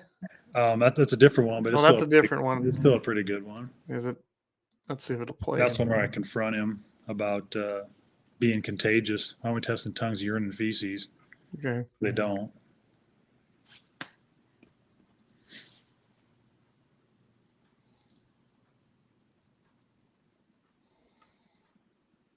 It was playing, but we had no sound. It's playing, but no sound. Oh, there's no sound? Mm-mm. Ah, darn it. That's all right. But I was basically confronting Bill about you guys saying it's so contagious, but we got to send in lymph nodes that are areas of the body that detox everything. Why aren't we testing tongue, urine, and feces? That's supposed to spread these prions everywhere. I mean, it's just test. And he didn't have an answer, did he? No, I just got dismissed again because all they do is test, restrict, test. What's that doing for the people or the deer? Yeah, exactly. Little Angry Man Arms, one of our sponsors here, he says, show me any government agency that spews any good information out. They work for us. We don't work for them. Exactly. And I think we're seeing at the federal level right now with DOGE and what's happening. And a lot of these ingrained bureaucrats have been there decades through how many administrations. They're kind of pissed off right now because they're getting fired. And I think we need to have a DOGE go through the North Dakota government. I really do. Start with game and fish. Exactly. I think it's they forget who they work for, right? It's supposed to be the people and the government, but it's actually the other way around. Even legislation, it's the government and then the people. And it really got bad after 2020 when they were allowed to shut down building offices. I mean, I mentioned this to Kelly. It's a little better now at that particular office, but essentially the one that I forget the name of it. It keeps all the records, right? Vital records. They had their windows covered up with paper, their door locked. I needed to get information because I was down at the DMV and I was like, well, I'm in Bismarck. I should be able to go. No, couldn't get in there. And I ain't gonna lie. I used my connections and made a couple calls and they opened their door. But these people, that's their job. Why in the hell is their door locked and there's paper over their window so you can't even see in there? Right. That's unacceptable to me at the Capitol. You have a public office paid for public money on a public wage. You should be open all day, every day for whatever a person that you serve needs. Plain and simple. Transparency, yep. Transparency. And I will give the DMV down there, and a lot of people bitch about it. I can't complain. I kind of like the appointment thing because I set an appointment. And honestly, they've been pretty darn good for me anytime I needed to go in there. It was a big improvement as to what I used to see, so I was happy with that. But sure. Now the rest of them need to figure it out. Well, what's Jamie? So Jamie must be done. He must be done with his date already with his wife. So anyway, he says G&T701 should be a North Dakota state agency to promote and protect our Second Amendment civil rights. Hey, I'm all for that. I think we could make that work, Jamie. We could be the ambassadors for the Second Amendment and maybe even help out on this a little bit, huh? I'll throw another one at you, Clayton. What are your thoughts on the Pittman Robertson? Because to me, it's like Go ahead. Pittman Robertson. You know, it was a great idea when they made it, right? Let's go to the people and let's bring something to Congress, by the sportsmen, by the hunters, to create a tax for conservation. And everyone forgets about ranges. That's how I got so familiar with it, because there's a portion of that's supposed to be used to build public rifle ranges and trap ranges, and they always forgot about that part. And what it has become is fun now for game and fish agencies to do stupid things like CWD or study a frog. They're using it for the wrong things in the name of conservation. That is not how this was proposed to begin with. Then you have the Dingle Amendment that came in there. There's been some reforms, but I think that the Pittman-Robinson concept needs to be severely looked at, and it needs a big overhaul. That's my opinion of it, because I don't think it's doing what it needs to do. I will say this. Game and Fish, because we forced their hand, started building the ranges in North Dakota while I was the NRA rep, because I forced their hand on it. And we started to basically tearing through their budget going, wait a second, you're bringing in all this money. You haven't spent nothing on ranges. You haven't even met the criteria and the threshold. That's why the one south of Mandan got built. That's why the one south of Bismarck got built. That's why the one up by Williston got built. All those public ranges got built because we forced their hand on it. But if someone wouldn't have asked, they'd just be shoveling that money into an account and doing what they want. So, yeah, I do have some issues. Good concept, but as with anything, it got bloated with bureaucracy and pet projects and the wrong people. Yeah. I don't know if that's what you think. Well, I brought it up. I mean, that's good look on it for sure. I just brought it up because they do use Pittman Robertson and our license dollars for CWD, and the Pittman Robertson thing, like you said, they're using it for the wrong thing. And good for you for getting on them, but that's what it takes, though, right? People need to get involved and start digging in and figure out where the money's going, not just with the agency, but all the. Oh yeah, well, I'll tell you how retarded that the people are at the Game and Fish at that time. I've been retired for going on 10 years here. I went to them. We had $100,000 grant available in North and South Dakota for them to do range projects. That's a lot of money, especially 15 years ago. And all they had to do was team up, and all we were asking is that they, on the cost share deal, use their Pittman Robinson money, or we would meet Pittman Robinson money cost shares with our own money from the NRA Foundation, from the banquets that we did right here in North Dakota and South Dakota. You know what they told me? We're not interested in doing business with the NRA. Wow. So here's an agency that's supposed to be about hunting, shooting, wildlife. Pretty sure there's some firearms involved in that. And you've got a foundation that, yes, is a leg of the NRA, but we weren't the political part of it. And all we wanted to do was co-op with them to make some nice facilities for the hunting and shooting public to be able to use. And they told me they weren't interested in a $100,000 grant. Wow. That's right. But yet the backcountry hunters and anglers and wildlife federation, they got no problem sitting at the table. Oh, all the time. And at that time, DU had a freaking office right in the Game and Fish Park, which, by the way, they don't have no more. And someone you've been talking to might have something to do with that. Oh, I was pissed when I found that one out. I bet. They literally had their own office there that was paid for by Game and Fish in their damn budget. If you got into their budget line by line, you'd found it in there. It's like, what? Wow. You have the DU? I mean, wow. And that's when they were working on Measure 5, that big slush fund they wanted to create with really no oversight, and created out of the legacy fund. I don't know if you remember that, but it failed big time. They spent like $1.2 million, Ducks Unlimited did, on propaganda, and it failed miserably against a bunch of us rednecks. Well, good for you guys, though, for still being awake and involved in. Oh, that was bad. Yeah, that is bad. Back on the CWD topic, too, I don't know if the listeners know this, but even the Game and Fish, when their CWD surveillance and monitoring plan from 23 to 27, they put a CWD task force together. So believe it or not, I requested to be on it a couple of years ago, and I was told absolutely not, because it's an in-department task force. In-department task force? Oh, I mean, you can't even make this stuff up anymore. It's like, wow. So what do you need to develop one for? You guys are in there. Why do you need to What? say Yeah, it's a what, task force? that's not a task force. No. That's just another board meeting, right? Exactly. Right. Oh my God, that's a new one. I hadn't heard that one, man.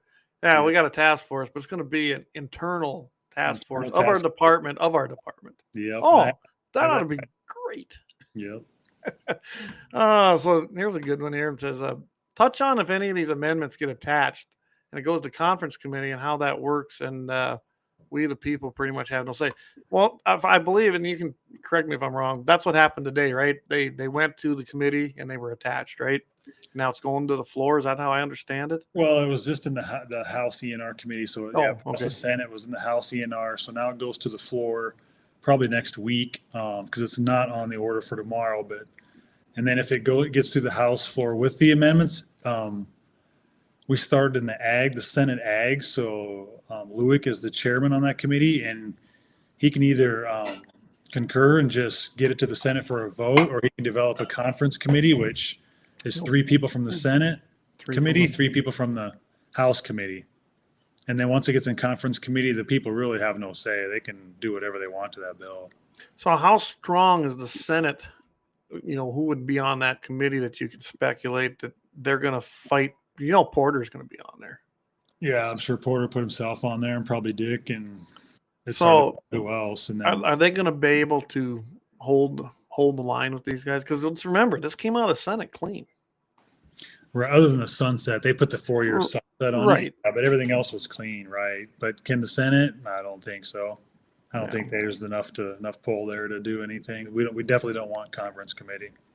Yeah, they're never good. I've had several gun bills die that way in both states when I was working on that stuff, and that's like the death of the bill. It is the death of the bill, and that's why this bill is so clean, and that's why like this weekend is so important for people to get the reps. We need to get these amendments off next week, because then automatically once these amendments are off, we get the yes vote in the House. It goes to Armstrong's desk. It's that simple. We can't fight the Senate again. No, I agree with you. Here, I'm going to put this right here because I would think it's very important too. This is the easiest way to do it. All right, there it is, guys. ndlegis.gov Assembly 69. So if you go to the legislative website and you just go to the left-hand side and click on all members, and let's see, maybe I can share this screen for you guys. I can. There it is. Look at there. You go to that right there, and you can filter then every single member, everybody. Right there they are. And they're sorted out by districts. And you can click on them. Like there's District 20. There's Belts. You got Lem, Belts, and Haggard. Go ahead and select one. And there's their contact information right here. So it's not that hard to find them. It really isn't.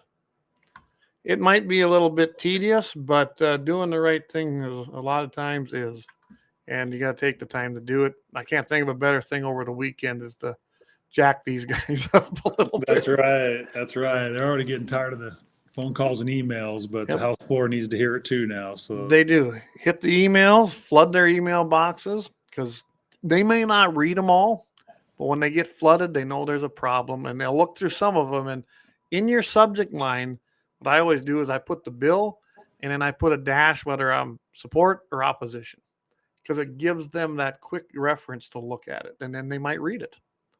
And if they see a lot of opposition in the subject line or a lot of support in the subject line, you can sway them that way because they don't like to be the guy. You gotta remember, these people love power. Obviously, by the concurrent resolution they're trying to pass and change the term limit thing now, that's a whole nother subject. But these people love power.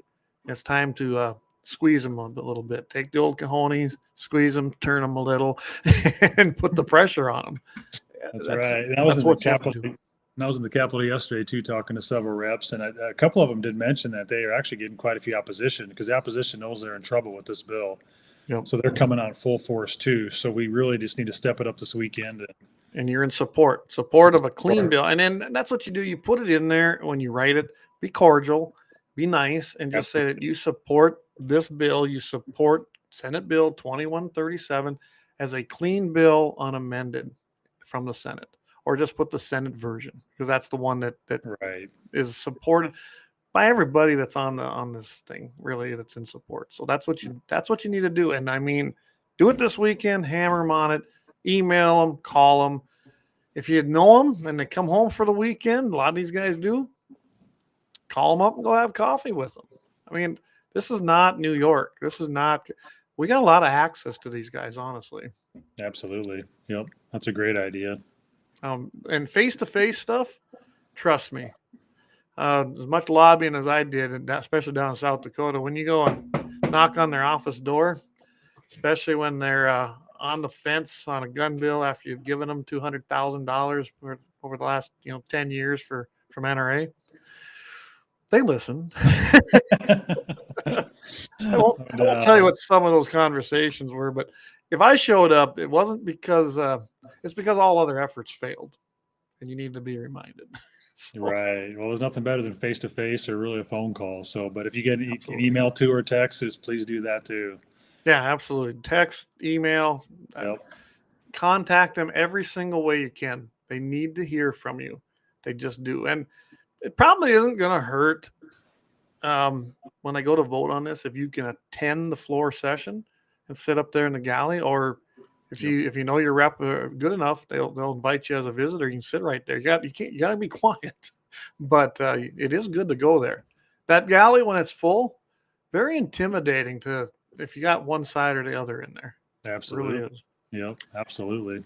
It's even better when you start standing around the bottom, because there's no more room. And then that's when they start getting itchy and go, oh, we're past the fire code, and start getting, ejecting people.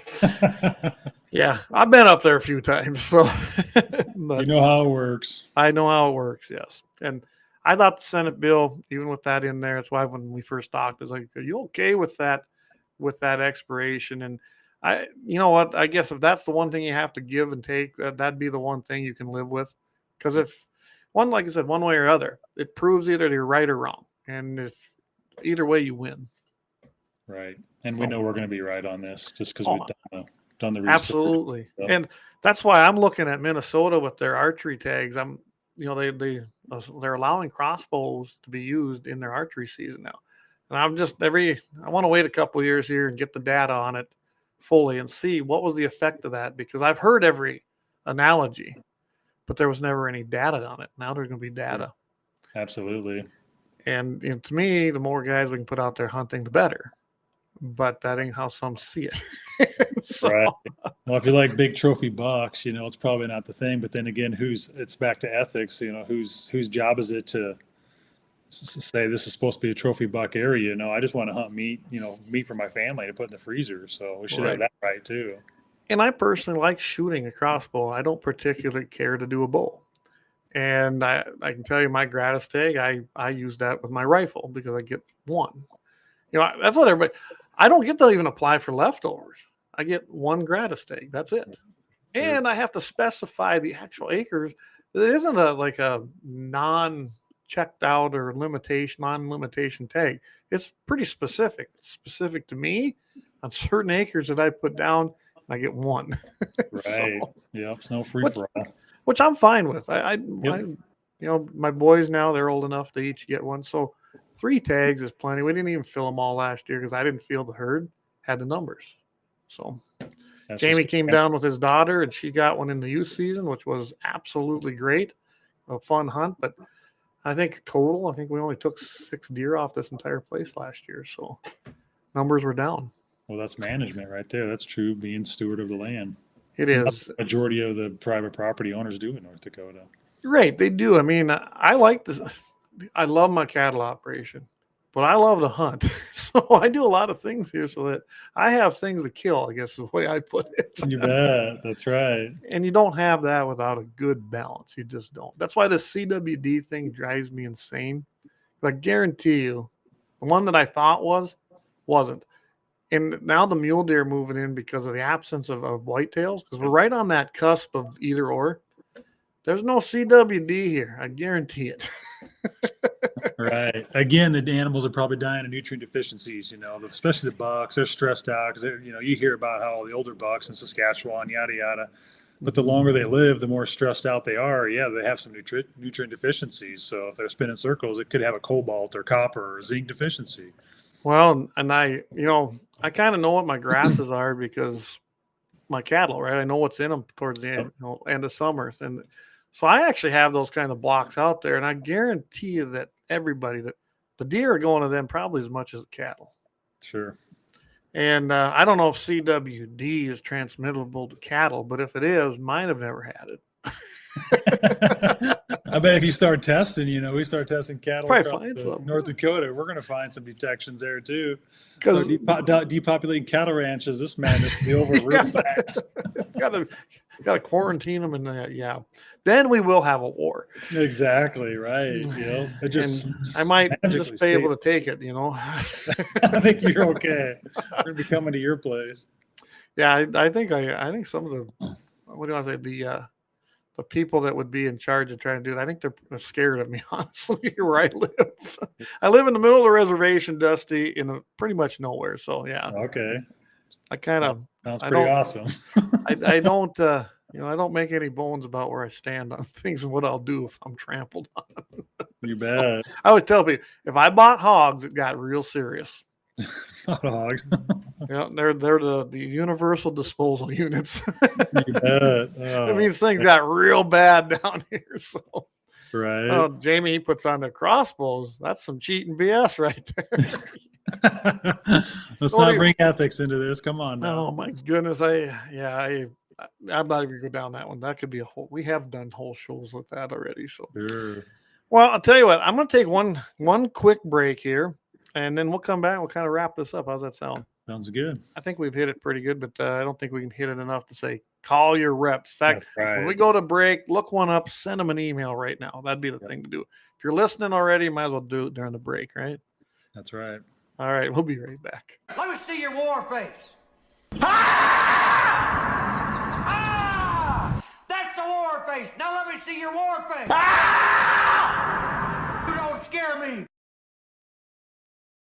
Lauer Auto Repair, located at 309 South Washington Street in Bismarck, North Dakota. Give them a call at 701-258-6308. The team of mechanics at Lauer Auto can take care of any problem your vehicle is having. And when you do business with Lauer, you can be assured you're doing business with a pro Second Amendment America First repair shop. There are plenty of other auto repair shops in the Bismarck-Mandan area. But why take a chance at patronizing a shop that might not have your beliefs at heart? Make no mistake. Make no mistake. Lauer Auto is your pro Second Amendment repair shop. When you talk to the guys at Lauer Auto, don't forget to tell them that you heard they are a sponsor of Guns and the 701 and that you appreciate their support of our pro Second Amendment, pro North Dakota live stream and podcast. That's Lauer Auto Repair, 701-258-6308. 701-258-6308. Located 309 South Washington Street in Bismarck, North Dakota. Experience the exhilaration of power in your hands at Bloodline Kinetics. Why Cerakote? Simply, it aids in firearm preservation while also giving your piece a unique look. Barrel threading, NFA laser engraving, bolt handle threading, mount, level, and bore, sight scope chamber rebarreling, and much more. Bloodline Kinetics is meant to reflect a long American lineage in gun ownership, who stand for the Second Amendment rights, Bloodline, and the science behind gun accuracy, Kinetics. To some, it's just a constitutional right that can go away. To us, it's in our American bloodline, and we believe it should stay that way. Here at Bloodline Kinetics, we understand that hunters, sportsmen, women, and gun owners should have a quality firearm. Stop and see us at 2008 Morrison Avenue 2 in Bismarck, North Dakota, 58504, Monday through Friday, 8 a.m. to 5 p.m. Call 701-390-7997. Visit our website. All right, and we are back once again in our little final segment here. So again, get out there and call your reps, email your reps, check them out. Again, here is the link. It's pretty easy to do this, and I really highly encourage it because that's where this is going to make a difference. Do it now. Monday's too late. I think Monday will be too late.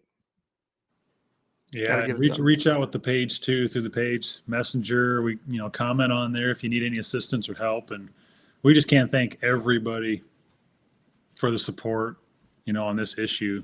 to give the rights back to the people of North Dakota. And that's what this is. That's what I look at it exactly like that. This is a private property rights issue. Hands down.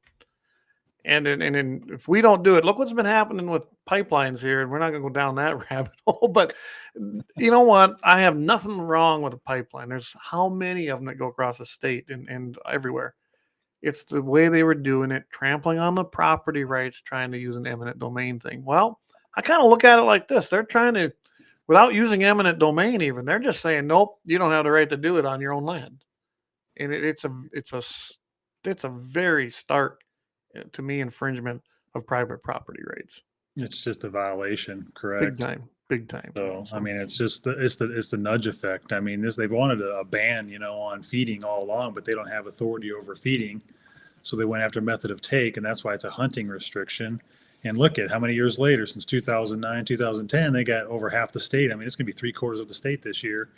Yeah. And they say a baiting ban, but again, it's not a baiting ban.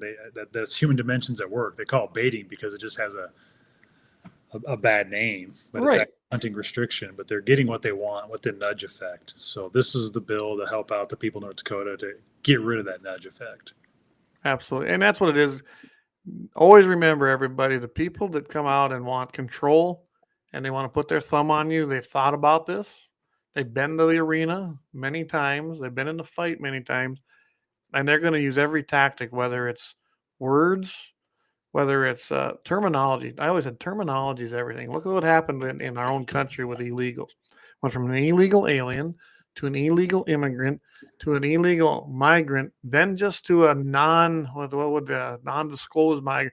They kept changing the terminology until pretty soon they're just migrants, even though they're here illegally. Same thing here. They use the terminology and change the narrative all the time. That's what the opposition will always do to you. They will always change the narrative and the terminology and soften it as they go, making it even sound like it's the positive thing to do. And you got to get on the bandwagon and don't be left out. You don't want to be that guy, do you? Yeah. It's kind of a psyops, really. You said it well. I mean, it's really make it sound sweet and push the fear, and people do. Absolutely. I put up there's their profile. We're gonna have to look and see if we can get you. I don't know if you got enough members. You should have to create your own Facebook deal. We used to have that when we had our old page where it was just GAT701 on our profile. But there it is. And here it is. I've been sharing it. If you look up there, guys, it's chronic wasting disease. I still love that. Right here. There it is. Trent put it up there. There it is. Perfect. Thanks, Trent. Go ahead and put that on. I take it Trent knows you. Yes. Okay. And go check it out. Like it, follow it, share it with everybody, invite your friends. I mean, there's still time. You need to do this. I think it's a very important issue to me. And I wish I'd have got involved a long time ago. If this bill fails, you call me and Jamie. We're gonna get behind this and we'll help push it through this. We appreciate you guys a bunch too for the support, Clayton. You and Jamie. Well, been great. It's too bad we didn't get to know each other sooner. We could have done a lot more for you on this. And I was preoccupied with 1588 and a few other gun bills this year, and then that's about all I had time. Which, by the way, 1588, everybody, I've got to mention this. So let's see, they got them scheduled here. Hearing on, they had one on the 1st of April. They did do some changing in it. I'm waiting to hear from Koppelman and a couple others to see if this is okay. I still am not great with it, but they struck out a lot of the BS that was put into this bill. So I'm happy about that. And of course, that was Porter as well. They did some of that. So they did strip that out of there. It's a better bill. I don't know if it's a great bill, but it's it's 6 pages. It's actually not too hard to read it. They took out a lot of the dumb things. They did add one in there, and I have no reason why all of a sudden we're going to a dangerous weapon is now going to include pretty much every knife rather than 5 inches now if it's 6 inches or longer. I don't know why there should be anything considered a dangerous weapon as a knife, but whatever. That was one thing I've seen. But most of the bad things have been stripped out of it. But remember, whether it's property rights like the CWD thing, gun rights, you name it. If they chip away a little saying, well, it's just this, pretty soon, 10 years down the road, it was lots of thises. and then you don't know what happened to your rights, and then you're sitting there going, "What happened?" Well, you should have got involved. Plain and simple. Bingo. So, with that, I guess I'm going to call it an evening. I got to get up very early tomorrow and head to Rapid City. Jamie's going to be filling in for me at KFYR 550. Mitchell in the morning. Todd and Jamie are taking to the airwaves. I don't even know. Jamie's got a pretty good show, I think, planned for you. I'm sure he'll have a great, happy ending chronicle because we do celebrate self-defense uses here on the show of your Second Amendment. So tune in for that, 7:15 Mountain, 8:15 in the Central Time Zone. Mitchell in the morning, Friday tomorrow. And then I don't know. I was going to try to stream that. I don't know if I'm going to get it done before I'll try to set it up tonight and see if it'll do it. But I don't know if I'm going to be able to make that work because I got to share an iHeart thing and it's kind of tough to do. And then, of course, next week, Thursday, and then April 16th, we return back to our Wednesday night schedule like we always have. But with that, Dusty, you got any closing remarks before we leave? No, just really appreciate you guys.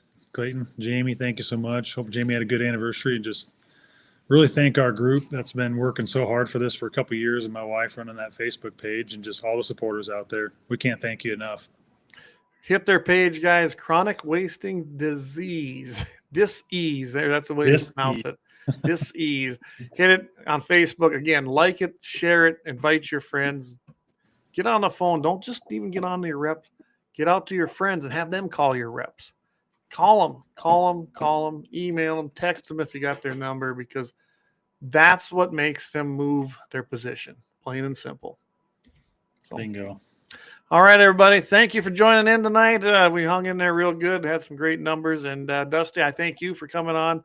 We're proud to support this cause. And I wish I had more time to go to the Capitol and work with you this year. But I hope this is going to pass. We're going to get it through. But if it don't, I'm definitely on board with you next time because I'm going to sit it out this time. So. I appreciate you. All right, everybody. Keep your powder dry, and we will catch everybody next week. Thanks.